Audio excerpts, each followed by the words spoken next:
Donc, je vais vous parler, moi, aujourd'hui, donc des décisions d'inclusion et non-inclusion des patients dans les essais précoces en cancérologie. Donc, on se situe exactement dans le cadre dont on a parlé tout à l'heure, de la médecine dite personnalisée.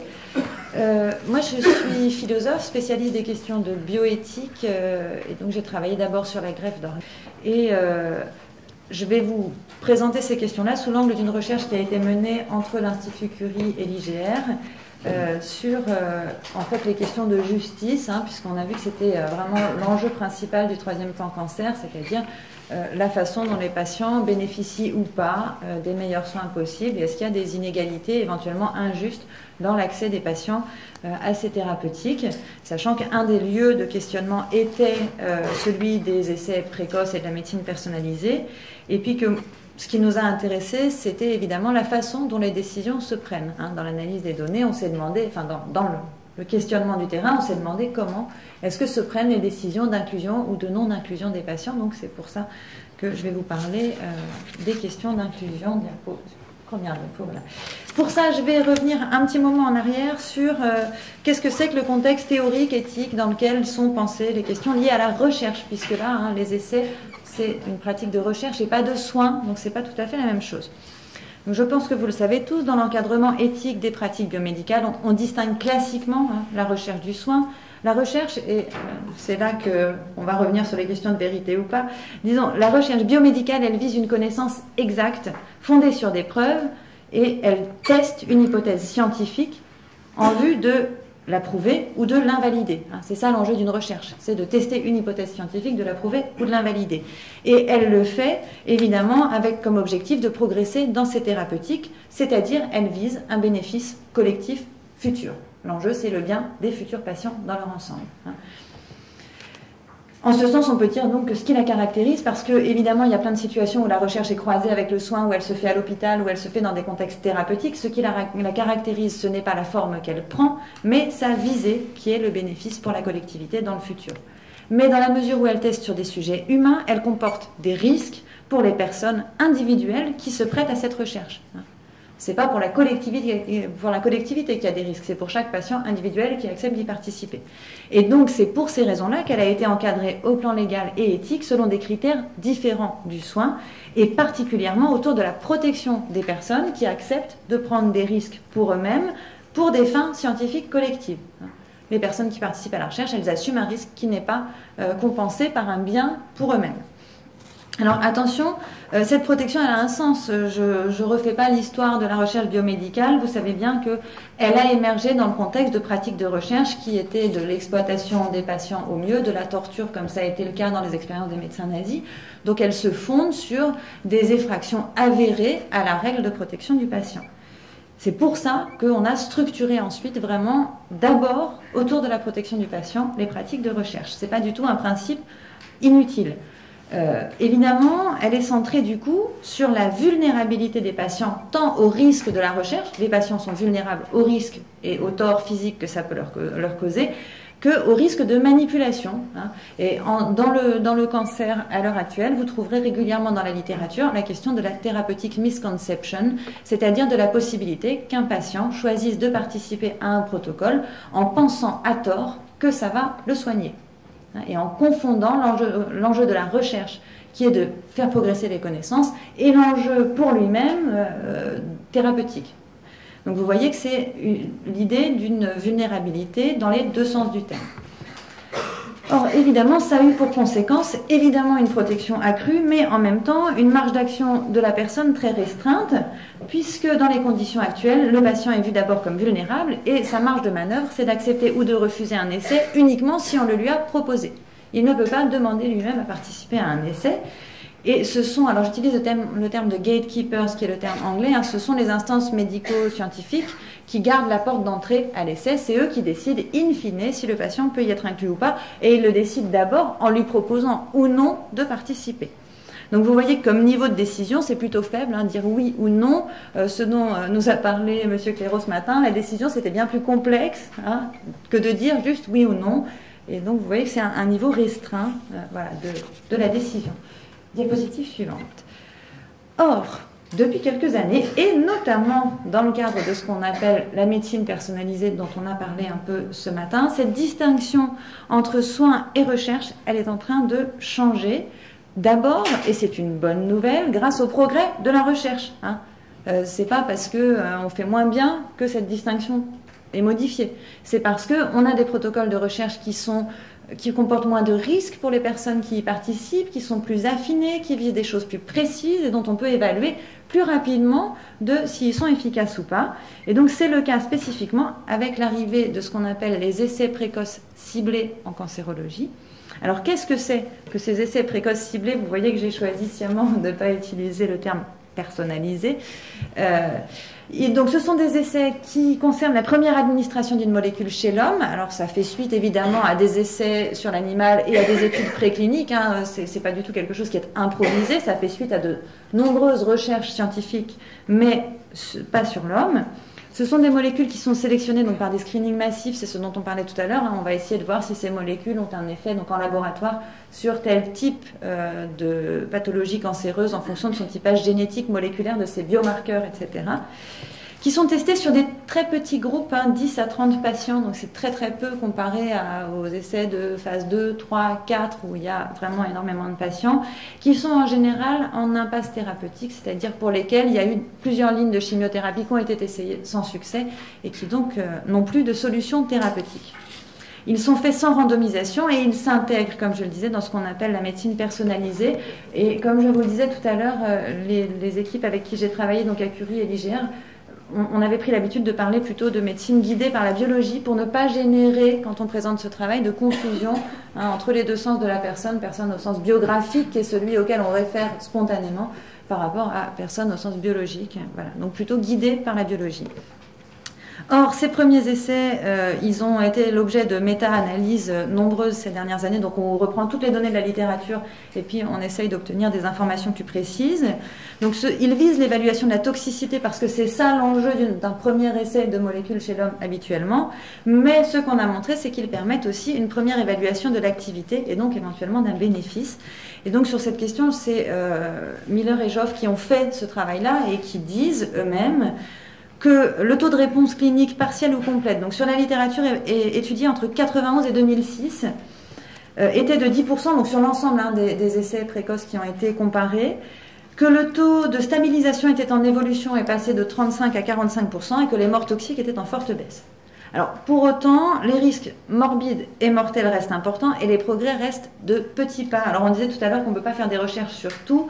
Là, ce sont des patients en impasse thérapeutique. Un des critères majeurs d'inclusion, c'est qu'ils aient une survie minimum estimée à 3 mois. Parce que sinon, on ne peut pas évaluer. Il faut un temps minimum pour évaluer l'efficacité d'une molécule. Et donc, c'est vrai que là, c'est un peu... bon, alors, comme on estime initialement le temps de survie à 3 mois, bon, c'est pas surprenant aussi qu'il y ait des décès. Donc, il y a des patients qui décèdent. Donc, il y a quand même 90% des participants qui ont une durée de vie sans progression qui ne va pas plus loin que 3 mois. Donc vous voyez que c'est quand même, c'est des petits pas. Alors évidemment, vous me direz, pour ceux qui sont dans les 10% de réponse clinique partielle ou complète, c'est ce qu'on disait tout à l'heure, pour eux c'est 100%. C'est pas 10%, évidemment, pour eux c'est une réussite. Donc, la conclusion de Miller et Joffre, c'est que ces essais peuvent être conçus aussi bien comme des recherches risquées, sans autre but que scientifique. Dans ce cas-là, il faudrait, si c'est le cas, estimer que pour les patients, ce n'est pas une bonne idée d'y participer et donc considérer qu'ils sont dans l'erreur s'ils veulent y participer pour un bénéfice thérapeutique, mais qui peuvent aussi être conçus comme des options raisonnables d'innovation thérapeutique pour des patients en phase terminale. Donc pour des patients pour lesquels il n'y a aucune autre option, peut-être on pourrait considérer que c'est finalement le premier pas d'une innovation thérapeutique. Donc vous voyez que ça vient rendre plus flou en fait la distinction habituelle entre recherche et soins. La recherche visant la progression des connaissances et le soin, l'amélioration de la santé d'un individu, bon, c'est sûr que là, on n'a plus tout à fait la même mise en perspective et c'est plus flou, on ne sait plus exactement quel est l'enjeu premier. Et ça va en fait faire entrer, et ça c'est ce qui se passe ces 15 dernières années, la question qui était habituellement celle du soin dans les situations de recherche. La question du soin qui vise le rétablissement de la santé d'un individu, vous le savez tous, ça pose une question d'accès et d'allocation. C'est la grande question en ce moment, c'est de savoir comment est-ce qu'on attribue les soins le plus justement possible, comment est-ce qu'on fait en sorte qu'à même besoin, les personnes aient le même accès aux soins.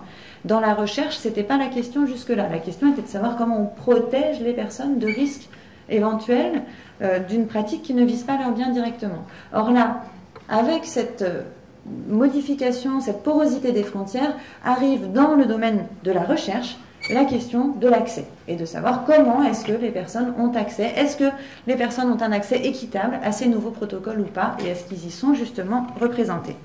Donc en fait, c'est ce que j'évoquais tout à l'heure rapidement, la question qu'il y a derrière tout ça, c'est de savoir dans quelle mesure les décisions collectives et individuelles vont conduire à des situations justes ou injustes. Comment le maillage de ces niveaux de décision va conduire à des situations justes ou injustes. Diapositive suivante. Alors je vous parlais justement des patients, je vous disais, bon, il y a des choses qui changent, c'est des recherches plus efficaces, maintenant on pose la question en termes d'accès et pas de protection, et ce sont les patients eux-mêmes qui se saisissent de cette question des essais précoces et qui demandent un accès à ces essais. Le cas le plus connu, documenté, c'est le cas de Legal Alliance. Je ne sais pas si certains d'entre vous connaissent cette fondation qui œuvre pour l'accès des patients aux essais précoces et aux molécules en général en cancérologie. Donc cette fondation est née du décès d'une jeune femme de 19 ans qui avait un cancer assez rare, pour lequel ses patients et ses médecins ses parents et les médecins avaient identifié un protocole de recherche qu'elle était susceptible d'intégrer en raison des caractéristiques génétiques et moléculaires de sa tumeur, mais qui ne visait pas l'organe sur lequel son cancer à elle s'était atteint. Donc l'accès lui a été refusé, puis on est aux États-Unis, c'est aux États-Unis que ça se passe, donc les parents ont fait un procès à la FDA, il y a eu toute une demande et c'est sorti dans la presse, et finalement il lui a été autorisé d'intégrer ce protocole. Alors je rappelle quand même que c'était sur argumentaire de ses thérapeutes, c'était pas un discours délirant, c'était ses médecins référents qui considéraient que son typage moléculaire ou génétique de tumeur lui offrait une chance à 19 ans dans cet essai-là et cette molécule-là. Et elle a eu cette autorisation, mais elle l'a eu 15 jours avant son décès, c'est-à-dire que quand ils ont obtenu cette autorisation, c'était trop tard et elle est décédée. Et donc cette fondation est née de la volonté d'offrir une possibilité plus importante pour les patients d'accès à ces molécules. En 2007, nouvelle expérience de ce type qui est publiée dans Nature, donc ce sont des patients atteints de cancer du poumon, le célèbre cancer des poumons. Vous noterez que c'est toujours l'exemple qu'on utilise avec le cancer du sein. Je le dis à chaque fois, je plaide pour qu'on utilise l'exemple du cancer du foie et de la prostate. Je me sentirais moins concernée, ce serait sympa de votre part. Mais là, il s'agit bien du poumon. Et donc, une recherche sur l'animal montre l'efficacité d'une molécule sur l'animal pour le cancer du poumon. Il s'avère que cette molécule est déjà brevetée pour d'autres traitements, et qu'aucun labo ne veut financer la recherche sur l'homme, le passage de la recherche sur l'homme, peut-être pour d'autres arguments d'ailleurs que le fait que cette molécule est brevetée, mais en tout cas, il n'y a pas de passage de la recherche sur l'animal à la recherche sur l'homme, et des patients décident de faire cette recherche eux-mêmes, et considèrent qu'on les prive d'une chance, et donc ils se rassemblent dans une sorte d'association. Il y en a un qui est biologiste et qui va synthétiser la molécule sous une forme vétérinaire, parce que sinon on n'a pas le droit de vendre des médicaments sans autorisation, donc il synthétise ça sous forme de médicaments vétérinaires, et les patients s'auto-administrent la molécule et tiennent un site internet dans lequel ils vont comparer les effets éventuellement positifs ou négatifs du traitement qu'ils s'auto-administrent. Évidemment, ça génère une très très forte masse de critiques. Alors, la critique la plus facile, elle est méthodologique. Un essai, ça suppose un grand nombre de critères, et vu les conditions dans lesquelles cet essai est réalisé, en fait, on sait qu'on ne pourra pas prouver de toute façon l'efficacité ou l'inefficacité de la molécule. Par ailleurs, toute la littérature, la plupart des articles sur ces questions se penchent sur justement ce problème de la thérapeutique misconception et dit, mais enfin c'est dramatique, ces patients se trompent. Ils vont se porter atteinte alors qu'ils n'ont pas compris qu'il n'y a pas d'enjeu, qu'ils ne vont pas guérir de toute façon. Et donc c'est vraiment l'exemple même de la thérapeutique misconception. Ils pensent à tort qu'ils vont obtenir un effet thérapeutique alors que l'enjeu derrière, c'est simplement de faire progresser les connaissances. Donc ça génère effectivement tout un flot de critiques. En même temps, ça fait émerger la voix de patients qui ne se contentent pas du tout d'accepter ou de refuser un protocole qu'on leur a éventuellement proposé, mais qui sont capables d'imaginer un protocole, de le tester. Ça ne veut pas dire qu'il est bon, le protocole, mais ça veut dire que ça dénote une évolution des revendications des patients qui est assez forte, d'être capable d'organiser cette recherche, de la produire, de la financer et de la suivre. Ce n'est pas tout à fait le même rôle que le patient passif ayant besoin d'être protégé. Et enfin, en France, et oui, ça arrive aussi, en 2010, peut-être vous l'avez lu, il y a un papier de Philippe Amiel et Jean-Charles Soria qui parle de Frédéric Secrétan, donc un patient français atteint d'un cancer, je ne sais plus de quoi, c'est pas très important, et qui lui-même fait toutes ses recherches pour en fait obtenir l'accès à un certain nombre d'essais qui ne sont pas accessibles en France, qui va partir aux États-Unis, et qui demande que non seulement les patients soient informés de l'ensemble des protocoles qu'ils pourraient intégrer, dans lesquels ils pourraient être intégrés, et qu'ils puissent du coup choisir librement d'y participer ou pas. Alors qu'est-ce qu'ils disent ces patients? Ben, ils disent, les essais cliniques, pour nous, ce sont des opportunités et pas seulement des risques. Par ailleurs, il est possible que nous en tirions un certain nombre de bénéfices maintenant, nous-mêmes, et pas seulement les patients futurs. Et enfin, actuellement, c'est injuste finalement, la situation de recrutement est injuste, chacun devrait avoir le droit de participer aux essais pertinents pour son cancer. Donc vous voyez que ce n'est pas du tout la même image de la décision, hein, être protégé, dire oui ou non, et au contraire revendiquer cet accès. Alors évidemment, ce n'est pas étonnant que ça émerge dans le contexte des essais précoces ciblés. Les patients dont je vous ai parlé, je vous l'ai dit, ce sont des patients qui sont en impasse thérapeutique. Donc on est ici très proche de la situation, par exemple, des patients atteints du HIV avant la mise à disposition des trithérapies, où finalement la participation à la recherche devient le seul moyen d'avoir accès à des molécules potentiellement efficaces, même si elles ne le sont pas avec certitude, mais ce n'est pas du tout la même situation que dans d'autres pathologies. Là, il y a un enjeu vital, et donc ce n'est pas surprenant que ce soit dans ce lieu-là que les questions se posent. En même temps que l'émergence de ces revendications des patients arrive, à la fin des années 90 ou début des années 2000, on documente aux États-Unis des injustices et inégalités dans le recrutement, l'inclusion dans les essais. On y découvre, premier point, que les femmes et les minorités y sont surreprésentées dans les essais sans bénéfice thérapeutique. Alors on est aux États-Unis, hein, ici, évidemment, c'est parce que l'essai est un moyen d'entrer dans le système de soins pour les minorités. Donc attention, ça a une explication socio-économique, mais que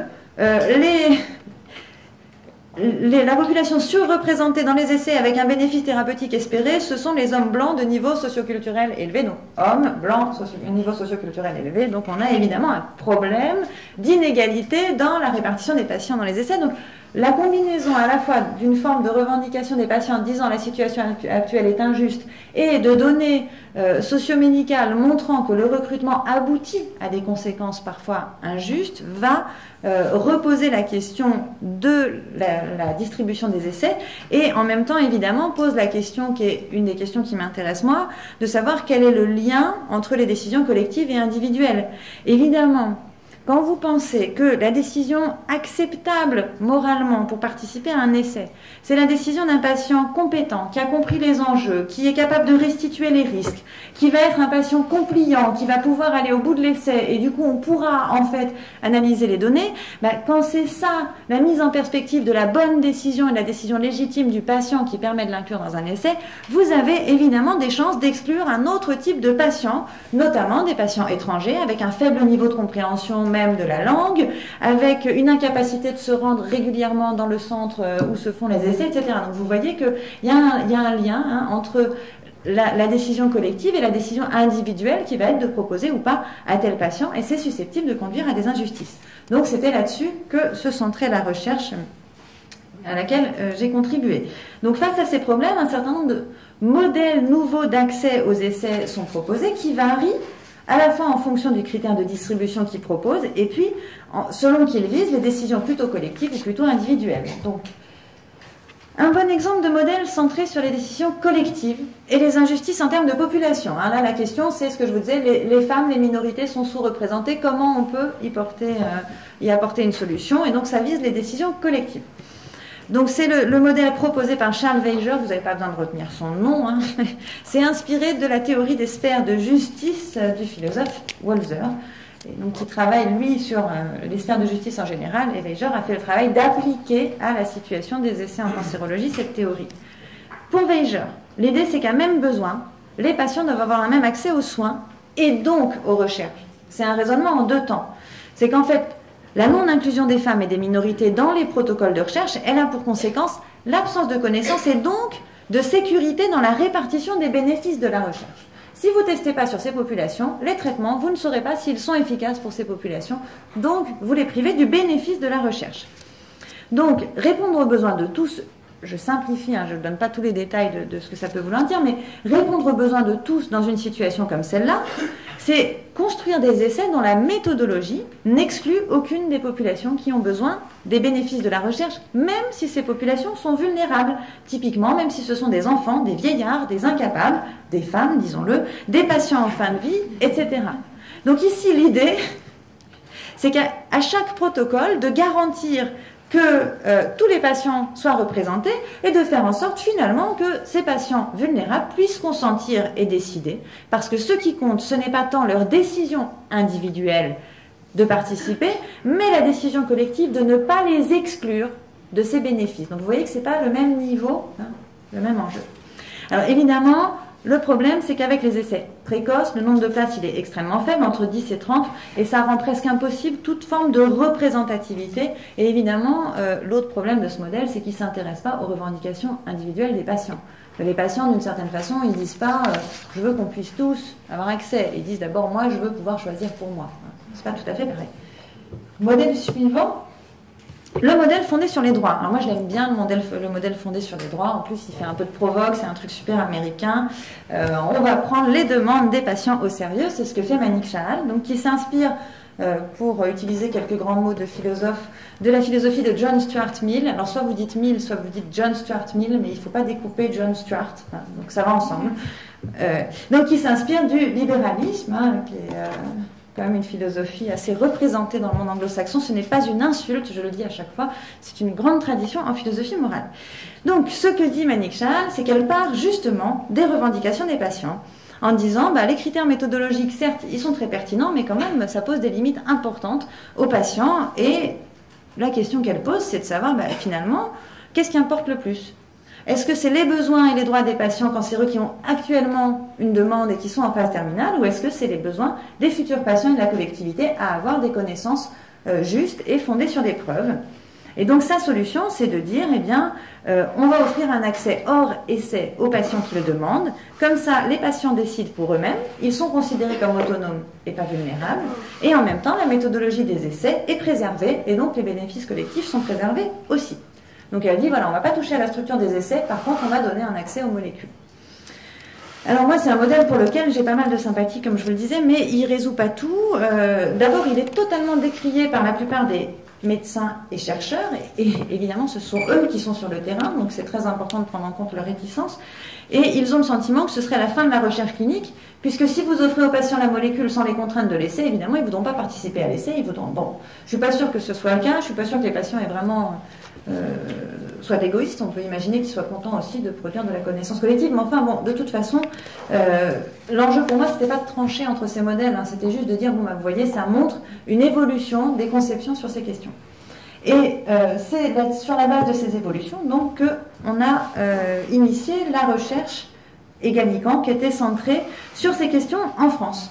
Parce qu'évidemment, les situations d'inégalité et d'injustice que je vous ai décrites, elles sont avérées aux États-Unis, et c'est pas du tout la même structure du système de soins dans son ensemble, donc on ne peut pas les transposer à ce qui se passe en France.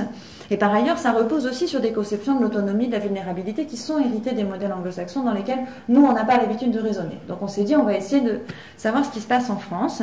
Et donc on voulait cartographier la situation en France, voir comment les patients étaient adressés ou pas, et identifier et comprendre les raisons et valeurs des acteurs. C'est-à-dire qu'en fait, on leur demandait comment ils prenaient la décision d'inclure ou de ne pas inclure pour les équipes qui prennent en charge les patients, et on demandait aux patients comment eux-mêmes ils avaient décidé de participer ou pas à un essai précoce.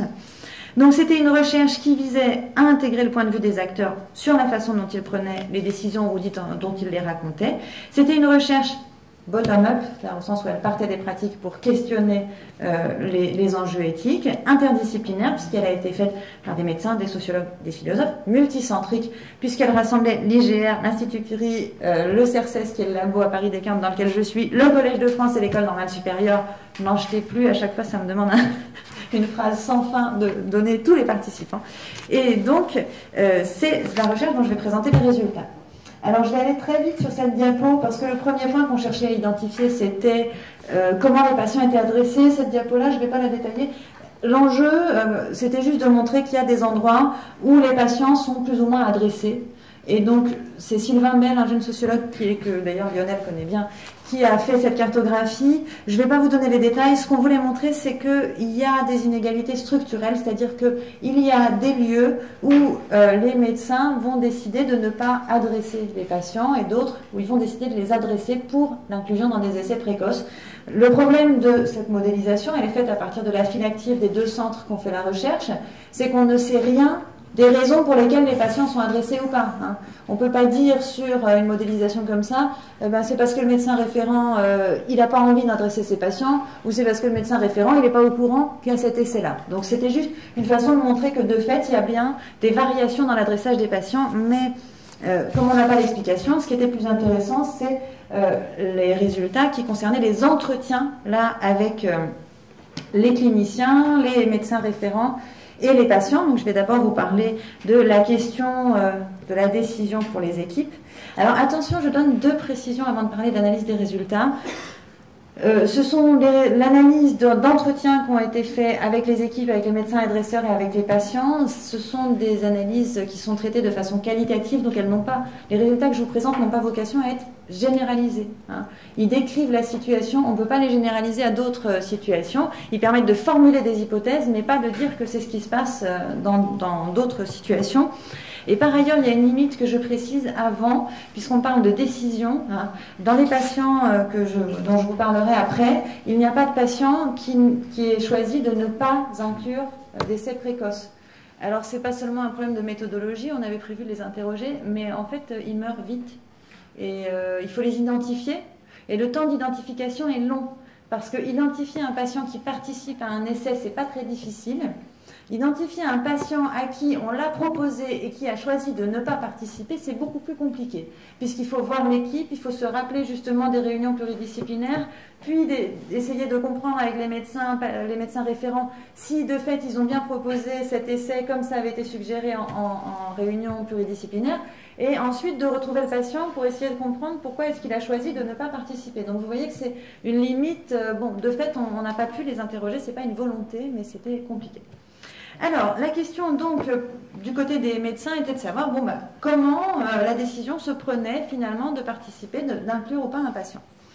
Alors, du côté des équipes, on pouvait distinguer 3 groupes qui différaient selon leur conception de l'essai, les variables d'inclusion des patients et les enjeux estimés importants.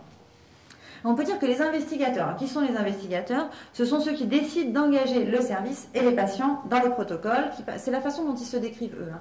Donc, qui participent éventuellement à l'élaboration du protocole et à l'analyse des données. Pour eux, l'essai est une situation d'incertitude. On cherche la toxicité, mais on espère aussi un bénéfice. Et pour eux, le facteur principal qui pose problème, c'est l'adressage et l'information des patients. C'est-à-dire que, il y en a plein qui ne sont pas adressés, on aimerait bien comprendre pourquoi on ne nous les envoie pas. Et le point essentiel à surveiller, c'est la compréhension et le consentement du patient. Donc on est là sur ce que je vous disais tout à l'heure. Est-ce que ce patient il a bien compris? Est-ce qu'il peut restituer les risques du protocole? Est-ce qu'il pourra suivre l'essai? Pour les cliniciens qui font la recherche et sont avec les patients, l'essai est une chance. Il n'y a pas d'inégalité dans le recrutement puisque tous les dossiers sont staffés. Donc en fait, pour les cliniciens, ce qui compte, c'est que ça a été vu en justement réunion pluridisciplinaire. Si ça a été vu là-bas, c'est bon, on est tranquille. C'est une bonne chose de toute façon. C'est une chance, donc on est très content d'accueillir tous ces patients. Et alors pour les adresseurs, et c'est là que ça devenait très intéressant, c'est-à-dire justement ces médecins qui ne sont pas dans le service et qui vont adresser ou non, qui font le maillage sur le territoire, les patients, eh bien l'essai est avant tout risqué. Il présente peu de chances de bénéfice.